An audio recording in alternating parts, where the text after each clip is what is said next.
This is going to be an instructional video for how to make some costuming elements.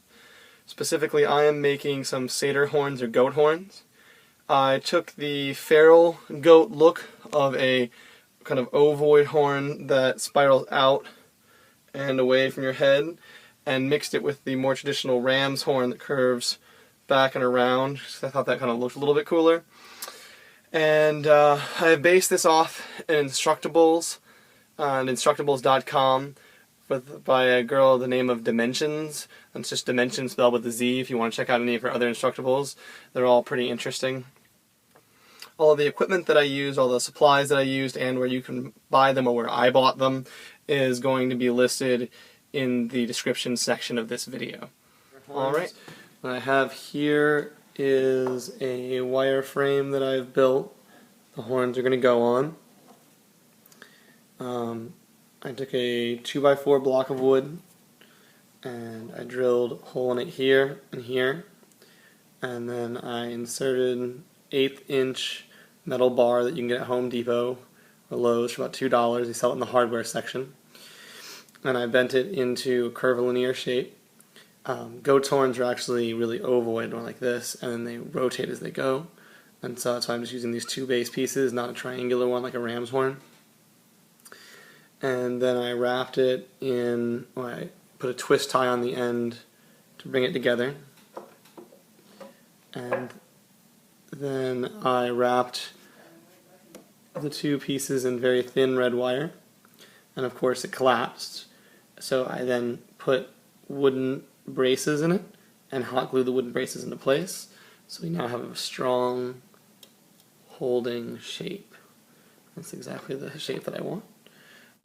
I've cut strips of foam and used a hot glue gun to adhere them.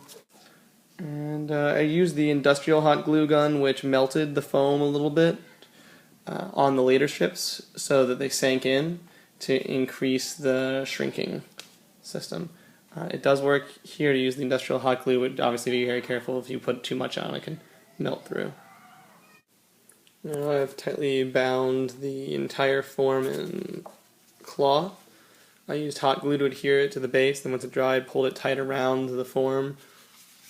And I'm very pleased so far with the results as far as the ovoid goat horn that I was basing my design off of. And now the test form is wrapped in a protective layer of baking sheet paper, parchment paper you can get at the local grocery store. Cut about 1 inch wide on a 12-meter roll and wrapped around the entire duration so that if it gets stuck, that's what will get stuck and left behind and not the more or less irreplaceable base form. Here we have the soft plant tie wrapped around the cast form. The paper is not in this version because I forgot to take video of this during the actual creation process, so I just pulled this out and put it over the base form. But this is how you would wrap it. You just do the entire thing this way. Make sure you have a nice and even spread. Alright, so here is what it looks like wrapped and still on its base. As you can see, I've left just the tip unwrapped so I can pull it out, and then I'm going to kind of carve the foam into the right shape, glue it down, and cut it into place. You can see here that I've also filled in all of the gaps with glue.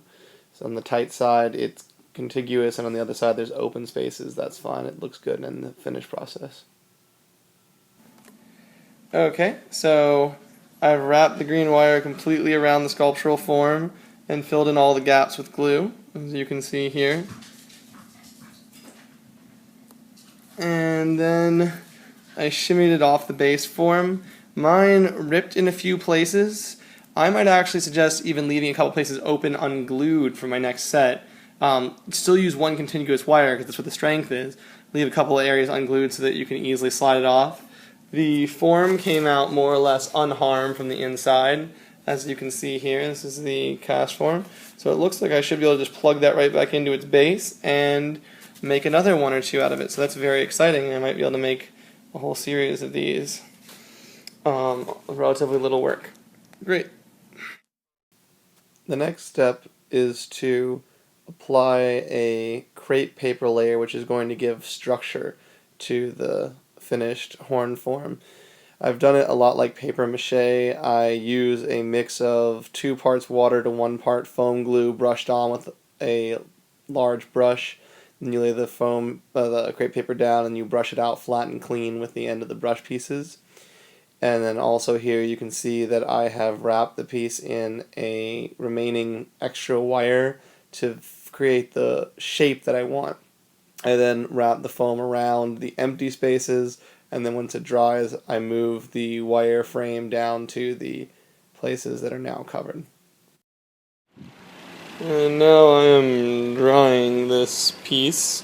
You can see the kind of semi-transparent nature of the crepe paper while it's wet. I've been applying it like paper mache, small chunks laid over I put a wet layer of foam glue down first, put the small chunk on top, and then brush it clean flat with the clean and flat with the brush. Be careful if you bend it or brush it back on itself. It's almost impossible to fix. To rip it off and do it again. And I'm using a fan because every 10 to 15 minutes it'll dry the crepe paper completely, allowing me to do the next section. And it's very important. You can actually remold, reshape at this point, so you can do troubleshooting, get it exactly the curve that you're looking for. But it has to be held in that curvical shape, like I have this on a support stand, during the drying process, because that's what's going to bend it. If you do mess it up, you can always re-wet it, put a form inside of it, and let it re-dry. Here's the finished dry horn piece.